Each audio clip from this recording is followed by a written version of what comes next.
The views and opinions expressed on this program are those of the participants and do not reflect the views of BronxNet or the program underwriters.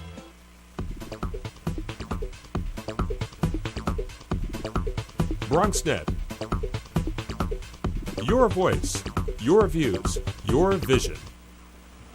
Good morning, everyone, and welcome to Open, the one and only show that opens the Bronx and the world to you. I'm your host, Bobby C., in for Dr. Bob Lee, and we've got a great show for you today. Coming up on today's show, registered dietitian and open nutrition consultant Fiorella DiCarlo joins us to cook up quick and healthy breakfast meals to start your day off right. After that, I'll bring you all the latest in the world of sports. Plus, Bob Lee sits down for an exclusive interview with Case Energy Ambassador Ron Kirk to explore how nuclear energy works and the future of energy in America.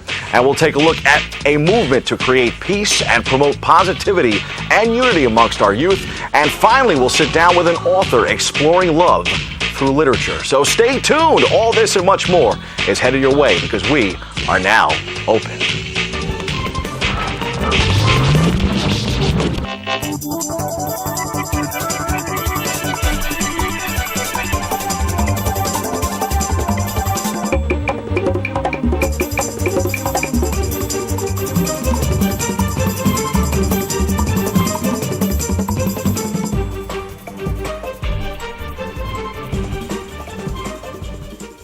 Hello, everyone. I'm your host, Bobby C., in for Dr. Bob Lee, and you're watching Open, the only live and interactive program that brings the Bronx and New York City straight to your TV set. We've got a great show for you today, but first, let's check in with our DJ, Vince Bracey. Vince, how's it going? What's going on? I keep wanting to call you like Dr. Bob C. Dr. Bob C.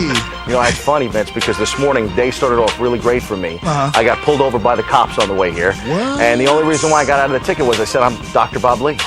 And that worked. And that worked. He's so famous, you know. And so. Since he's most of the time on the radio, I know he's here every Monday, but the guy was like, well, you sound like you could be a little like Dr. Bob Lee. But then again, he's on the radio, so you don't see his face that much, unless you're watching Open, of course. Yeah, so, you know, I got out of a ticket. Things started out pretty well this morning, and, you know, kind of like post-Mother's Day good stuff, basically. Awesome. I'm gonna use that. Excuse. You should say I'm Dr. Bob Lee. Definitely. How was your Mother's Day, Bobby? It was okay. Mom lives in Florida, so I haven't got a chance to see her yet. Wow. But, I sent her some gifts, so that was good. Nice. You know, and, your mom called me yesterday. She said you got her nothing. She's very angry with you. This is true. I didn't get it. No, I took her out. I took her out. I made sure she, we had a good time. I bought gas. You know, you bought gas. That's a great Mother's Day gift. Everyone at home, buy your mom some gas. Gas is very expensive. That it is. That it is. So basically, you saved her some money in that department. Well, that's good. Most I'm proud of you. I tried. I love the fact that you're always playing some tunes behind the sports. So what do you got for me today? Anything?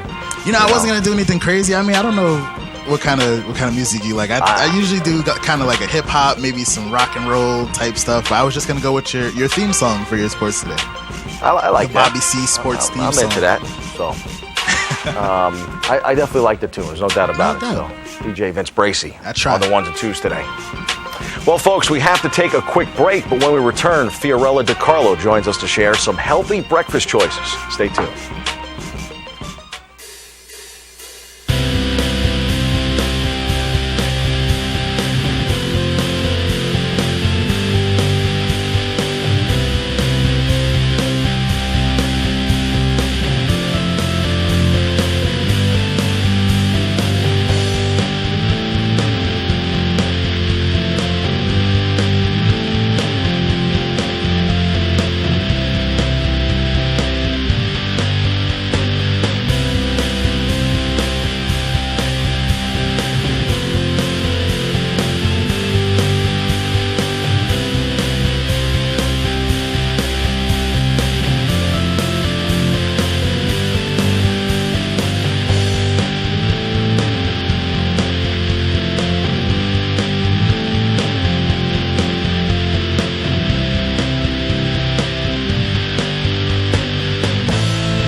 Our first guest is registered dietitian and open nutrition consultant Fiorella DiCarlo, and she joins us today to continue her cooking series, Meals for One with Healthy Breakfast Options. Welcome. What do you have for us today? Good to see you again. Good to see you too. I know. Been a while, it's great to see you today. Usually I don't do the healthy segments.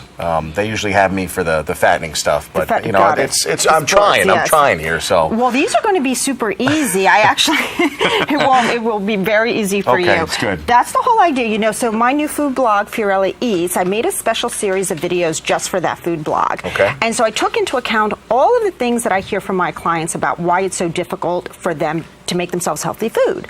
And one of them is preparation, right? Not having time. And also not wanting to make something for yourself and not going to the trouble. But my philosophy is you should go to trouble for yourself. Yeah. Who else to go to trouble for, That's right? true. So a lot of these things are prepped in advance. You can do it on Sunday, and therefore you can just grab and go in the morning. Okay. So here are some breakfast options I have here today. And the first is something that you can prepare very quickly on a Sunday afternoon when you have nothing to do. And you prep this, and these are quinoa and bean muffins. Okay. And you can just have them all in advance, and they're really tasty and made with bananas. And then you would have a few of these with a yogurt with it, so you have a nice Greek yogurt. balance, yes, of protein too in that meal. And this will keep you full for a good amount of time. In addition, the nutrition prescription for this particular meal is high in folate, high in fiber, and high in protein. So that's what you're doing here with this. And how often should people have this for breakfast? Well, I think that it's better to vary your breakfast instead of having the same thing over and over again. Although I do understand that sometimes breakfast is merely function. You have to grab, go, eat on the run. So these are very portable, as you see. It's not something that you have to whip up an omelet. You just grab and go.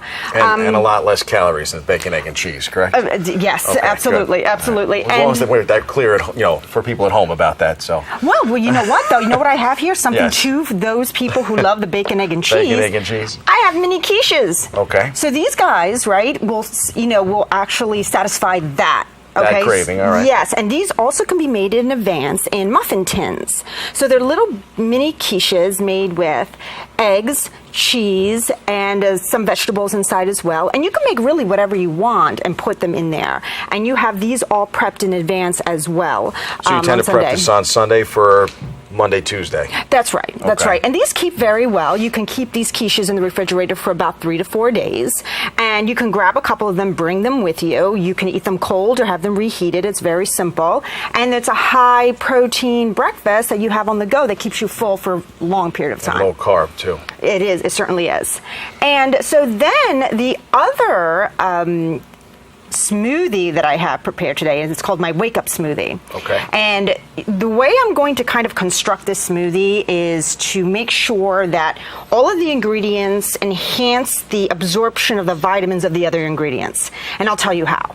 Right, so this is the first thing is we would start our base for our smoothie here. And I would pick something like you can do either a Greek yogurt, 2%, or a kefir. Now, kefir is like a yogurt, but it's more of a liquefied yogurt, but it has a lot of probiotic in it, right? So a lot more than yogurt does. It has about 10 to 12 strains of probiotics, which is really great for your gut bacteria. Keeps you regular, keeps your immune system high. It's great. Plus, it's high in protein So and B healthy vitamins. and good for your digestive tract. Absolutely. And tasty. And so I would go ahead and put some of this in here. I would say about a cup, right? Going on like that. As you see, it's much more liquid than yogurt, although you can easily put 2% yogurt in there as well. Always keep the fat in your yogurt, remember, because if you don't keep the fat... So one thing has fat, basically. All right, yes, absolutely. And all right, good. Totally. And so you want to leave the fat in all your dairy so that the vitamin D and the calcium in the dairy can be absorbed. If you take it out, you can't absorb those vitamins. That's something the food industry doesn't tell you, okay? So there we are. We leave that fat in there. Then the next thing you do, you grab some berries, any berries. I chose strawberries today because they were nice and ripe. But you want to go ahead and do that. And it really doesn't matter. They're all really high in antioxidants. Blueberries the highest in antioxidants. And so the next That's thing, a way to switch it up, too, with the smoothies, too. yes, to change the flavor profiles. Absolutely. And then what I'm going to do is I'm going to add some spinach here, okay? And I'm going to just add that in, just a little sprinkle of that in there. Now that's high in iron and high in folate as well. Okay. And what I'm going to do is something a little atypical. And usually in smoothies, you find bananas to be the thickener to make it frothy. But what I'm going to do today instead is I'm going to use an avocado because it's high in omega-3s and it's very creamy. And so it will serve the same purpose as the banana would, only it's lower in sugar. So there we go. We would go ahead and stick an avocado. Yes, we go ahead and stick that baby in there.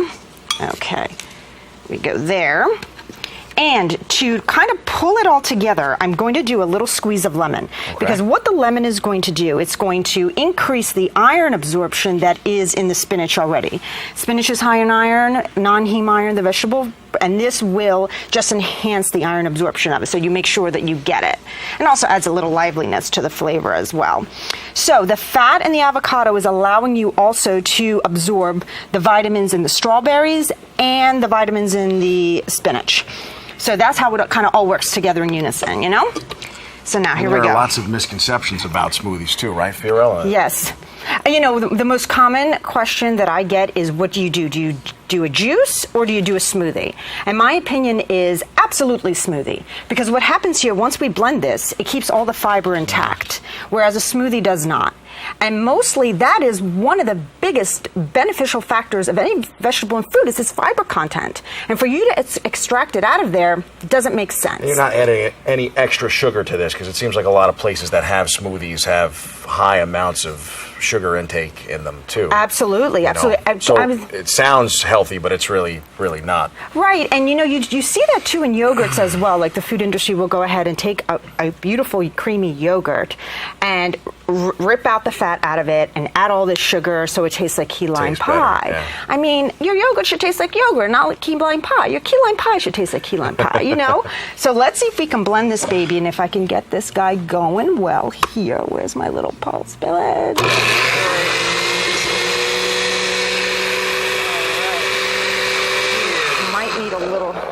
Might need a little help here.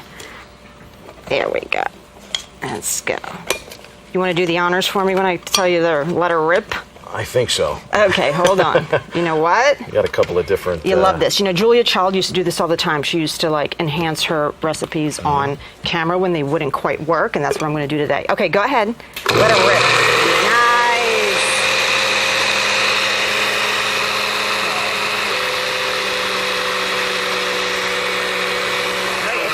Oh, there we go. Nice. Perfect. All right, I think that may be good.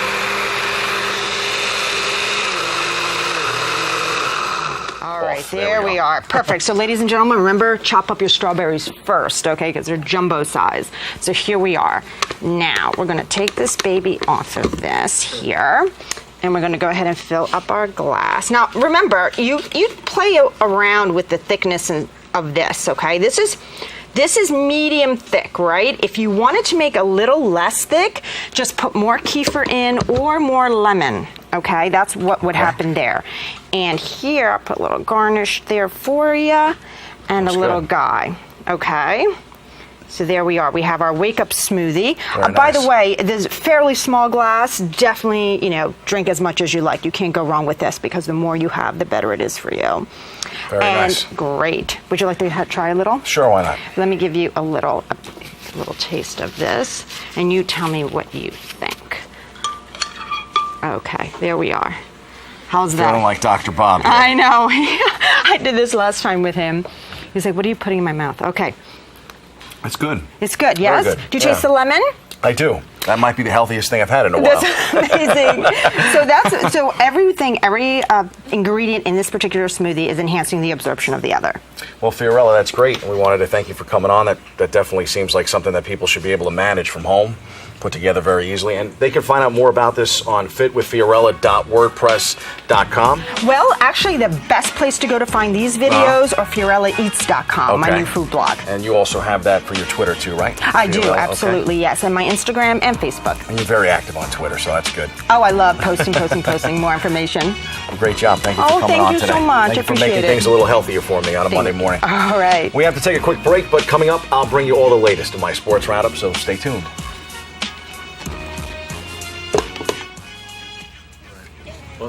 Yep.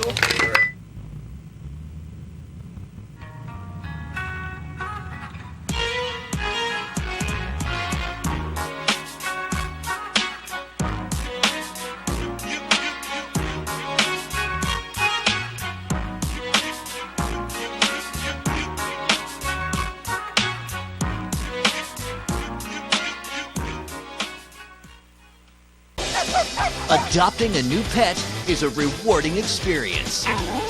And shelter pets make super pets.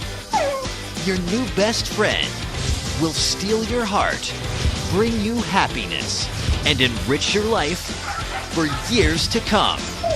You can make a difference in the life of an animal. Adopt and bring home a shelter pet today. To find out more, visit theshelterpetproject.org.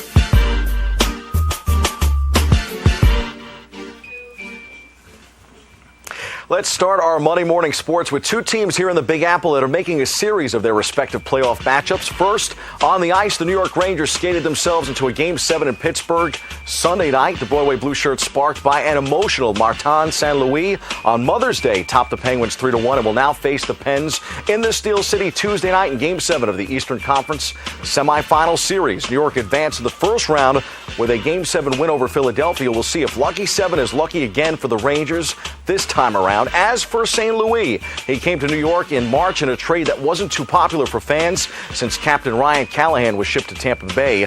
But 3 days after his mother's passing, the veteran winger scored .334 into the game Sunday night, and the Rangers avoided elimination for the second straight game.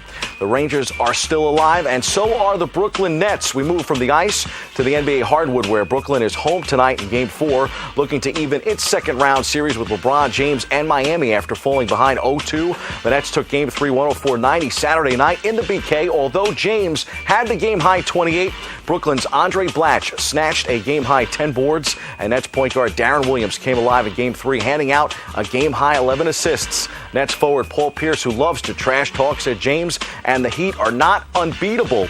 Pierce asked head coach Jason Kidd for the James assignment in Game 2 and to some degree has slowed LeBron a bit. We'll see if Pierce's defiant attitude can help the Nets even the series before it moves back to Miami on Wednesday night. Our Bronx Net cameras will be rolling tonight in Brooklyn, and we'll have more next time around. On the baseball diamond, the Subway Series gets rolling tonight in the Bronx as the Mets make the quick trip from Queens. The Amazons come into the series riding high, down 3 runs in the ninth against Philadelphia's makeshift bullpen Sunday. Minus closer Jonathan Papelbon, the Mets ended a 5-game skid by beating the Phils 5-4 on a Ruben Tejada single in the 11th. Meanwhile, the Bronx Bombers have lost 2 straight, including a heartbreaker in Milwaukee on Mother's Day. Former Yankee Mark Reynolds played spoiler with a walk-off RBI single past third base, which scored Ricky Weeks and delivered a 6-5 win for the Brewers. In the process, Milwaukee overcame Francisco Rodriguez's first blown save of the season. K-Rod had surrendered a game-tying homer to Mark Teixeira with 2 outs in the ninth. The Yankees enter the Subway Series without ace CC Sabathia. The Pinstripers placed CC on the 15-day disabled list before Sunday's loss. CC has inflammation in his right knee that may explain his recent troubles on the mound. The Bombers may also be without Michael Pineda for up to 4 weeks. That upper back strain will likely keep him sidelined through June. First pitch tonight in Game 1 of 4 of the Subway Series is 7:05 p.m. in the Bronx. The Yankees will host Monday and Tuesday nights, and the Mets and Citi Field will play host Wednesday and Thursday nights. Time for some quick hitters. The NFL Draft wrapped over the weekend at Radio City Music Hall. Big headline from the weekend may have been the selection of Michael Sam. The St. Louis Rams used the 249th pick on Sam, giving the first openly gay player the opportunity to begin his career in the NFL. Sam was the SEC Defensive Player of the Year and a unanimous All-American. LA Clippers owner Donald Sterling asked for forgiveness in his first sit-down interview since audio recordings of him making racist comments surfaced last month. Sterling, speaking with CNN's Anderson Cooper, said he made a terrible mistake and said he went on TV to apologize. In other related news, his estranged wife, Shelley Sterling, said she plans on keeping her 50% ownership of the team and is willing to go to court if necessary. And on a final sports roundup note, the Knicks will continue discussions today with Steve Kerr to fill their coaching vacancy. I expect the Knicks to make him the new head coach sometime very soon. Those are the headlines. We hit the C-list for some reaction to Michael Sam.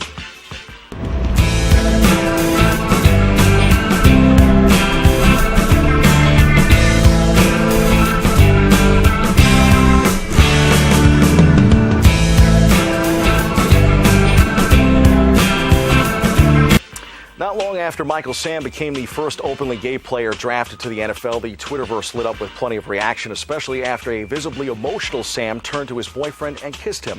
Former Giant Derek Ward tweeted, "I'm sorry, but that Michael Sam is no bueno for doing that on national TV." Ward said, referencing the kiss, he added, "Man, you got little kids looking at the draft, and I can't believe ESPN even allowed that to happen." For the tweets, Ward received death threats. Ward wasn't the only one with negative comments, but thankfully, there were plenty of those with positive ones too, including President Obama, who commended Sam. As for me, I'm pretty sure that it's safe to say that Sam kissing his boyfriend is no different than other athletes kissing their wives or girlfriends. And for that matter, Sam has shown a tremendous amount of courage in the public eye, which hopefully will pave the way for more change in professional sports and around the world. That's your sports. I'm Bobby C. Up next, Bob Lee sits down with Case Energy Ambassador Ron Kirk. I'm Bob Lee of BronxNet. I'm here with Ambassador Ron Kirk, co-chair of Case Energy. Mr. Ambassador, welcome to the show. Give us a little background on how you got to this point. Well, sure. First of all, thanks, Bob. It's great to be with you. The Case Energy Coalition is just that. It is a group of people of actually very diverse backgrounds. You obviously have people in the energy sector, but we have a lot of academics, we have scientists, we have professors, we have students, we have businesses, but all united around the idea of trying to elevate in the American public's mind and public policymakers' mind the importance of diversity in our energy supply, and in our case, making sure nuclear energy is including in that, and then educating the public about the benefits of nuclear energy and what it brings to our electric supply system. Mm-hmm. Well, you have a wonderful background, the mayor of Dallas, Texas, U.S. trade rep. Talk about some of those things. Well, I was privileged to serve as mayor of Dallas for 6.5, a little over 7 years. And then most recently, I served 4 years during the first term of the Obama administration as our U.S. trade rep. And a lot of people, are sort of curious about the nexus between those two jobs in here. But the common denominator, and forgive me, do you go by Bob or Rob? I want to make sure I'm not called Bob. But the common denominator is mayor and USTR. My principal focus was on job growth and economic development. And the reality is, other than when we get our electric bills in this country, cussing them and paying them, which most Americans do. Most Americans really don't spend a lot of time thinking about where our power comes from. I mean, we are privileged enough to live in a country, and I have two daughters who both went to school here in New York, and one now lives here and works. I don't think they ever think about what happens when they wake up, plug in the hair dryer, plug in your iPhone, your iPad, turn on the computer. We don't think about that. That's a luxury we have in this country because of the diversity of our energy supply. We deploy coal and nuclear and gas and solar and wind and power. But having had the privilege of traveling literally around the world for the last 4 years and being in other countries that now want to have a lifestyle like ours, the sad reality is that isn't the case. And what holds back most developing countries around the world is they just don't have basic infrastructure, clean water, roads, and a stable energy supply system. So when I was approached about joining this coalition, I'll be honest, it was an easy call for me. One, I'm from a huge energy state like Texas. I've worked with a lot of energy clients before, but I enjoyed this public engagement.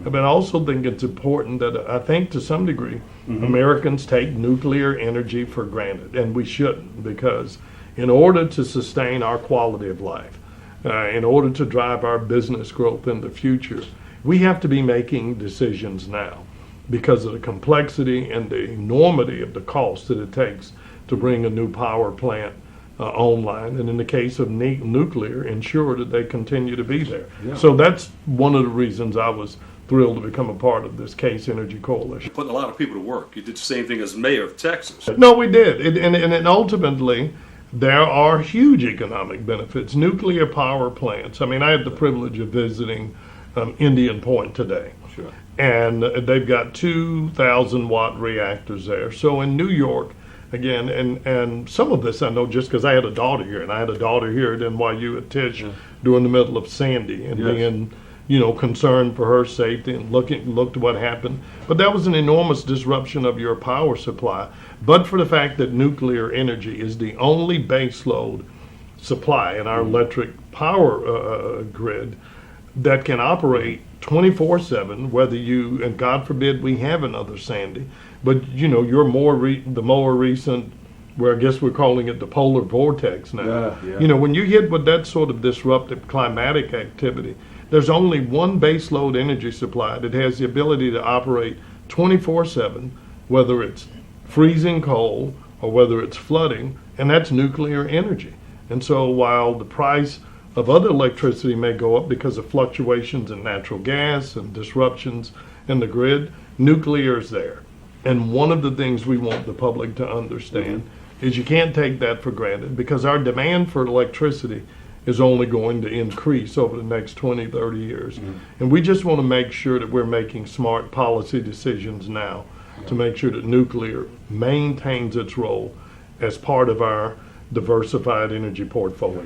Mr. Ambassador, tell us about this coalition. Well, it's interesting. It's an advocacy group. We don't lobby. I'm privileged to serve as co-chair with Christine Whitman, who I'm sure many of you remember from her time as governor of New Jersey and head of the Environmental Protection Agency under President Bush. Interestingly enough, the co-founder of the coalition, along with Governor Whitman, was Patrick Moore, who was the co-founder of Greenpeace. Yes. And one of the fastest growing elements of our coalition, frankly, are those who are concerned about the environment. Because apart from nuclear's advantages in terms of being stable and reliable, and fairly flat in terms of its price stability, one of the biggest attractions to many is the fact that it's the cleanest source of energy we produce. Produces no greenhouse gas emissions. And while nuclear energy is about 20% of our national energy supply system, it's a little bit more here in the New York area. Interestingly enough, it really punches above its weight in terms of its contribution to our clean air. Nuclear energy contributes 60% of our clean air electric supply emissions. So having it be a part of that is a big interest and a growing attraction to those in the environmental community. What is the mission of CASE? Our mission principally is education. And really, we have over, I'm going to get my number, I've been here 2 months, I say 4,000 members. It may be more than that. And it really is across the board. And so any of your viewers that want to learn more, the main thing we want to do is invite you, just learn about us. Go to our website, www.cleanenergy.org, cleansafeenergy.org, and learn about the work we're doing. And principally, our mission is to be a resource for knowledge and a recent information resource for those that want to learn more about where our energy comes from. Yes. And we just do general public education. Again, we don't lobby. We're not Create the asking people to awareness. vote. Let people know about what's going on. We where it want them to comes know. from, how We it want them to works. be educated. And then particularly, I would say, one of the other things that attracted me to it, Bob, is the outreach that the coalition, frankly, has done within the African American and Hispanic community. How does nuclear energy, explain how nuclear energy works? Everybody plugs something in a wall. And the good thing is that you don't have to care. Yeah. The biggest thing is you have a power grid. And that power grid consists of a transmission system that brings energy wherever it's produced to you, the consumer. Now, depending on the state, literally within that grid, they sort of source and price power every day based on what's going to be the best bargain for the consumer. Now, right now, we happen to be experiencing, we've got, as our parents would say, a high-class problem to have because of this glut of natural gas. So you've got coal-fired plants. You're increasingly beginning to see some plants that are dependent on natural gas because of our concerns about producing energy in a way that doesn't contribute to greenhouse gas emissions. We have a baseline. We've got over 100 nuclear reactors around the country. And now we've got wind and solar.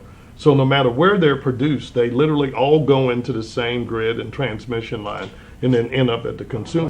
You're used to working and traveling all over the world and bringing people together, bringing products together. How can we be competitive globally in the context of nuclear power? Well, one of the things we want to do is make sure we're competitive globally here in terms of our own manufacturing.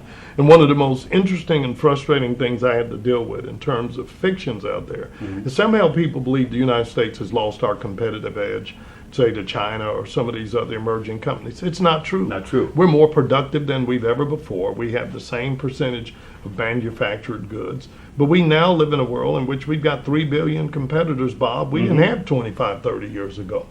You know, good or bad, we lived in a world in which Europe and the United States sort of dominated the global economy for the last 50 years. But over the last 20 years, this transition of countries away from socialism and communism and managed economies to basically some form of democracy and self-determination means that consumers in Africa, China, India, Brazil have looked at our way of life and say, you know, we may not want to do it the way you did, but we want that. We want to develop modern societies. We want to have spending power. And so the fight for economic growth in the future is going to be the fight for those consumers. And if there's one figure I can leave with your viewers, it's this. 95% of the world's consumers now live somewhere other than the United States.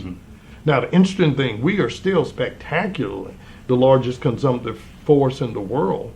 But for us to be competitive in the future, we want to make sure we're selling them the iPads and the iPhones and the nuclear power and the energy and the technology and the services and the products and the foods that they want to transform their economies. And nuclear can be a part of that. As China, India, Brazil, and Africa in particular try to modernize, the number one thing they're attacking is water and electric supply. How does it look 10 years down the road? Well, it can be bright, but you know, it's like everything. Everything looks good if you make the right decisions to get there. I was stunned when my daughter graduated from school and actually repeated something to me, because you know what our kids, they do zone us out. Yeah. But she was speaking to a group of other dancers, and she was laughing, saying, my father always preached to my sister and I that a vision without a plan is a hallucination. And my point is that if you want to dance, which is what my daughter does, then you better study your crafts so you can get into NYU. Absolutely. And so now she's dancing with Kyle Abraham. Well, if we want to take advantage of the ability to sell nuclear power to emerging markets around the world and harness the benefits of that in terms of job creation here, we've got to make the right policy decisions now. And, you know, I grew up in the South. I can't help myself. You know, the old folks always say the time to patch the roof is when the sun shines. You know? So our whole point, what we're trying to do in case, seriously, not to make light of it, is that these are decisions that require a lot of lead time. Let's make smart policy decisions now. Thank you so much, Ambassador Ron Kirk, everybody, co-chair of CASE, Clean and Safe Energy Coalition. Thank you so much. I'm Bob Lee. Hi, this is Jeff Fox for 107.5 WBLS. And when I get off the radio, I check out my man, the Dr. Bob Lee. It's open on BronxNet. I never miss it. Welcome back. I'm your host, Bobby C. On May 15th, Fannie Lou Hamer Freedom High School will host their 4th annual Peace Block Party, an event aimed to spread a message of peace and unity amongst our youth and in the community.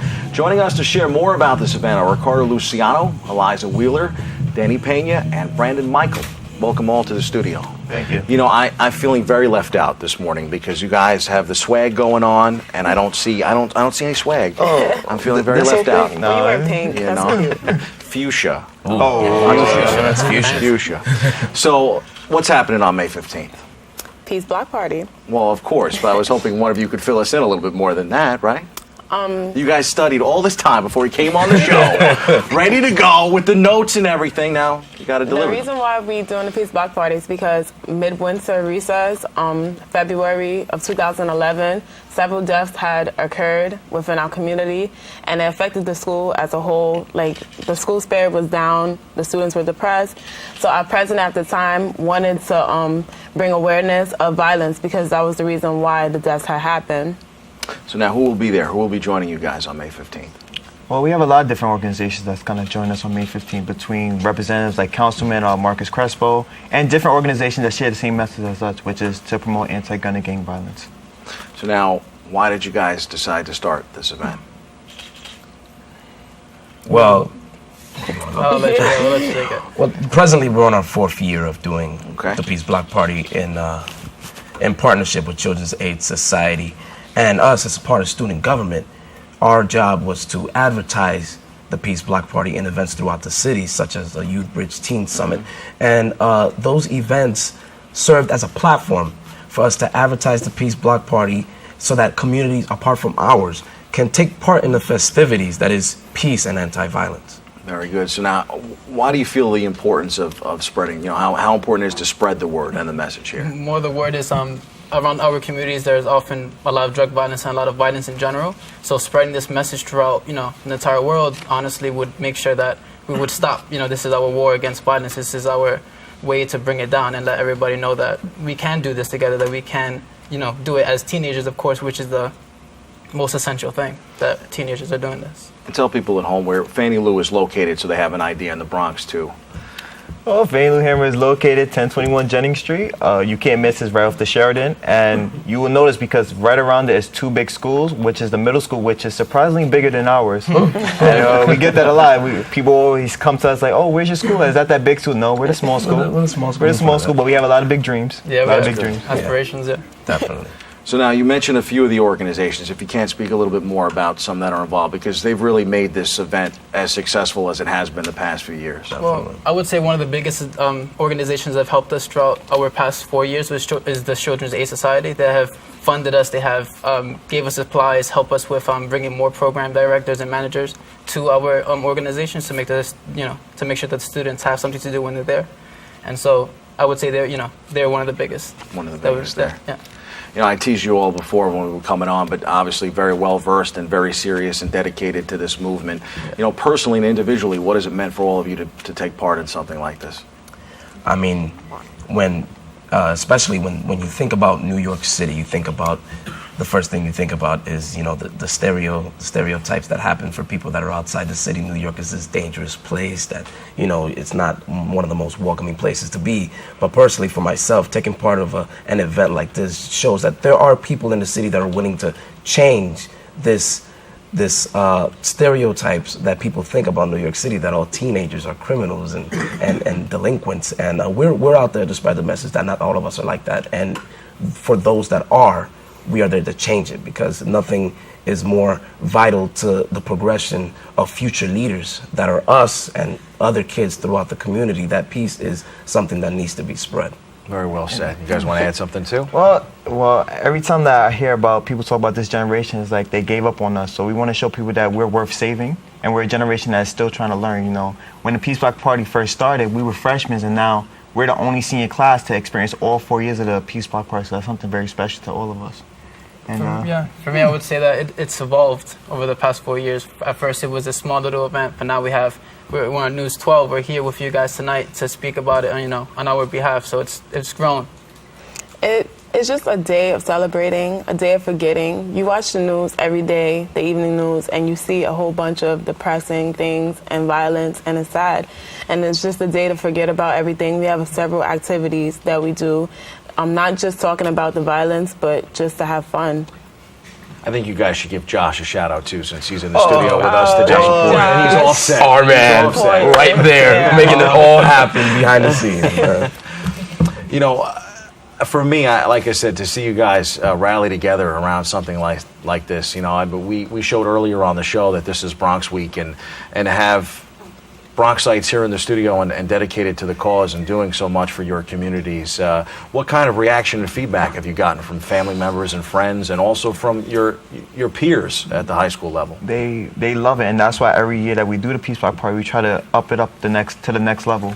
Like the first year that we first started, everybody was getting used to it, but now as we're approaching the 4th year, everybody's so into it, like, oh my God, can we come to the Peace Block Party? Is it free? And we're like, of course it's free. Like, we don't charge you nothing. Like, all the activities is free. The organizations come, they have a nice time. And it's just to show people that you don't always have to have like a special day to live in peace, but for us, that's something special to us. So we just like to do that 1 week or that 1 day and just show peace among everybody. Very good. Other thoughts? It's definitely beloved by everyone in the community, and not only in our community, but in other communities. It's it's amazing how, as the past 4 years, this event has evolved. And then, you hear someone, like we're located in Hunts Point, but you hear someone across town in Midtown Manhattan talking about our Peace Block Party. And we're like, how did you hear about that? And just, it's amazing to see the word spread about something as positive as this. Now, obviously, in today's world, everything's about social media. So Facebook and Twitter and Instagram. Have you guys tried to take to social media to spread this word in this event? I'm sure we have. We have a Facebook event poster. We have everything on Facebook. We're all on there. So. Well, that was kind of why I was. We have our Instagram too. Follow us on Instagram. FLH_StuGov. All right, you want to see some nice flicks there. Everything's gonna look amazing. Social media is the platform, really, and especially in this generation, to spread the word in the most successful way possible. So how much goes in now to the process of doing this? I mean, you guys finish this event and then gear up right away for next year? Well, you can kind of say that, yeah, sure. We start planning right the away. day of school when it starts. Okay, although it's only one day, it takes a lot in that one day. Like, for example, we have like 530 t-shirts that we have to screen, so it's like every day we're just... And still no swag for me? Well, as a matter of fact, now that you brought it up... We're going to give you some swag right here. Going to give you some swag. This is why we do these things here. Peace Party shirt is, it's all for you. You can take it there. Very good. We have we made about 530 of those. This makes the Monday complete. And every year we like to change we like to change the color every year, and then the reason why we chose black and green is because this is like a fight against people that are against fuchsia, us. huh? No fuchsia. We actually thought I about wanted it. that. I wanted it. We thought of fuchsia, but ended up with green. But it's all guys about hurt my feelings. You went extra large. I mean, even after I had that strawberry shake this morning, extra The large. thing with that is, you always want to go a size up because sometimes stuff happens, and when you size dry smaller it, doesn't it's matter. like it's done, and then you just put it on your wall. You're like, dang, the memory I had with this. Yeah. So, Very nice. The meaning behind the show we would like to tell you is that the black and green really emphasize, how Emphasize? that how when they go to war, the military, we're going to war against this, this Cause. war, the cause towards and everything. We're going to war against the violence, using our peace. So we picked black and hunter green as our colors this year. Well, you guys did a tremendous job on the show today. I appreciate the swag. The Fantastic Four plus Josh. Yeah. Right. Come out on May 15th. Great job. Thanks for thank coming you. on. Nice Hope to you guys had fun. Thank you. Yes, we did. Stay. Don't go anywhere. Stay with me. I can't reach you, so I'm going to have to save that handshake. We have to take a quick break, but up next, we'll sit down with a talented author exploring love. Stay tuned. Okay. Guys, that was covered.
Welcome back to Open. I'm your host, Bobby C. Our next guest is Bronx-born author Janine Mayers, and she joins us today to share more about her book, Infinite Love, The Pursuit, as well as her writing process.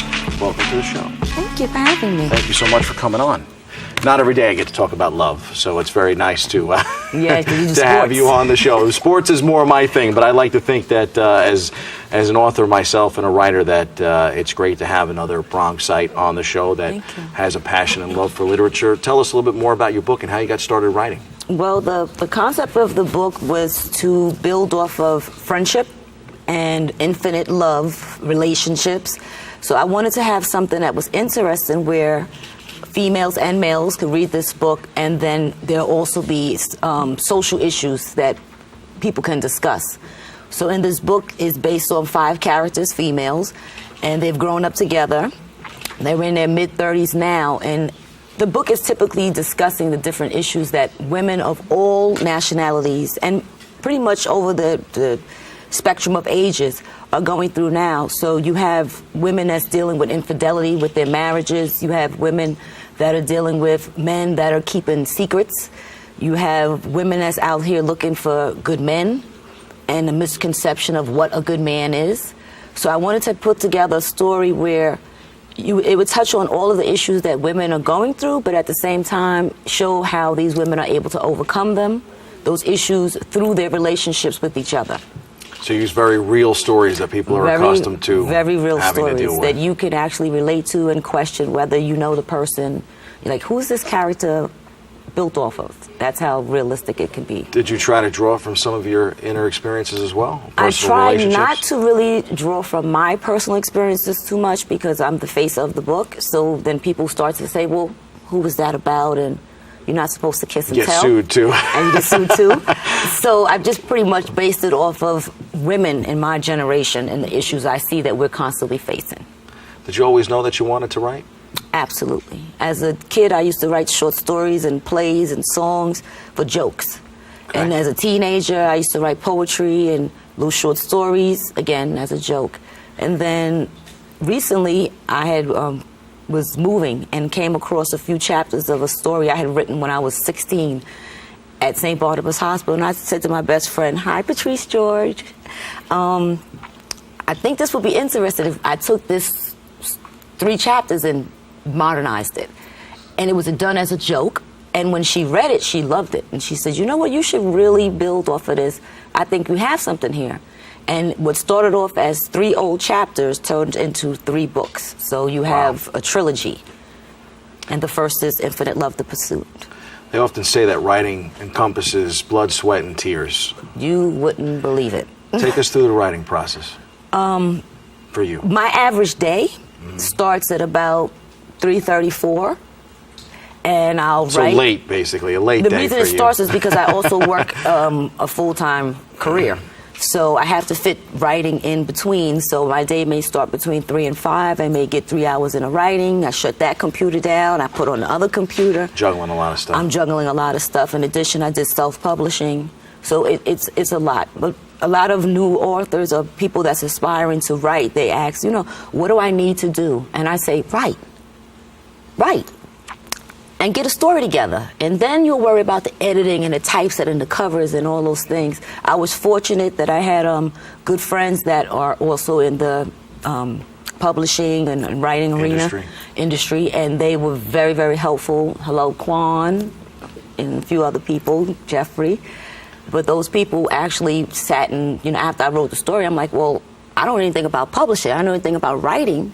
And they actually showed me, you know, the next set of steps. So my advice to anyone who seriously wants to do a book is to sit down and just write. And then the rest of it will kind of come to play. Because once someone sees that you're serious, then they'll say, okay, well, you actually have 300 pages here.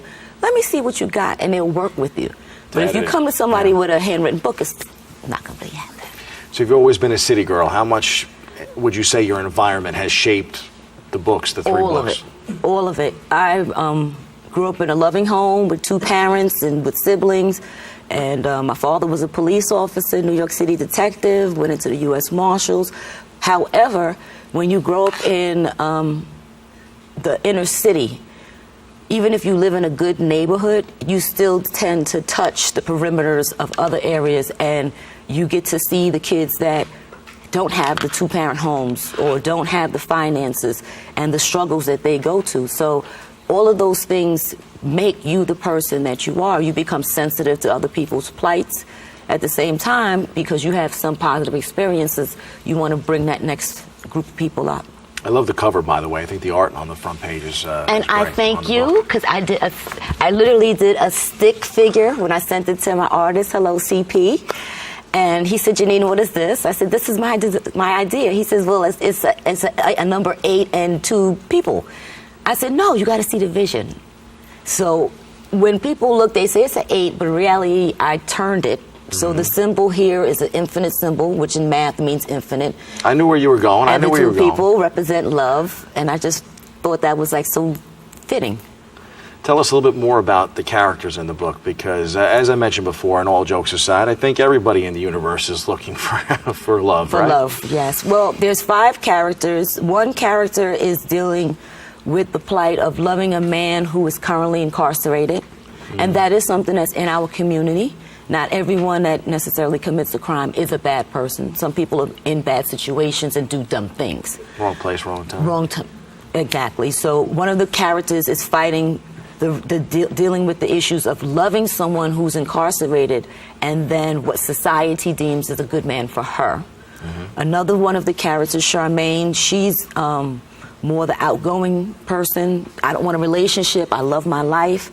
And then she decides, well, let me slow down a little bit. And then she's faced with a man who has dark secrets. We have Toya, who's one of the characters who married directly out of high school to her high school sweetheart, and he was not the best guy then. And here it is years later, 2 kids later, and he's still doing the same shenanigans that he did when they was teenagers. So she's dealing with infidelity. Then you have Jasmine, who is a friend, and I believe all people who have groups of friends have that one friend who's very negative. They always just have something. No matter what you're doing, why are you doing sports? Why you wore that shirt? Why you wear yellow? Just a negative. And I needed that character to balance off the other issues. Because if I'm saying yes, yes, yes, you need someone that says no. No, no, no. And then the last character is Nikel, and she's more the free-spirited. And again, she had a child at a young age, something that you'll see in our communities. And now she's adult. Child's going off to college, and she's faced with the dilemma of finding a partner for herself and what is a good man.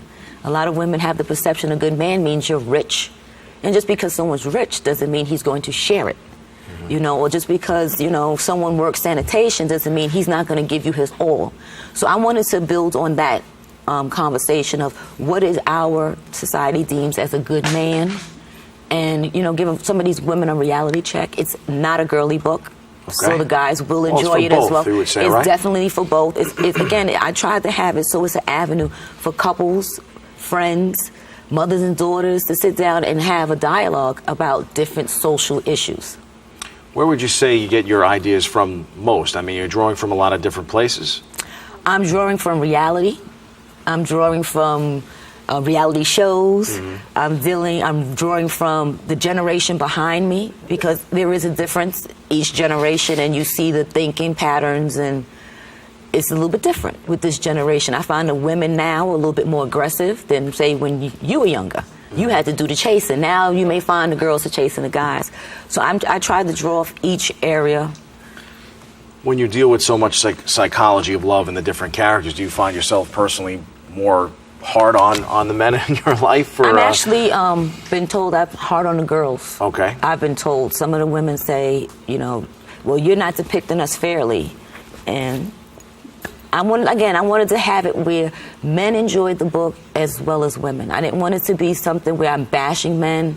You know, I think there's a lot of good men out here, and I think a lot of us women need to give them a chance.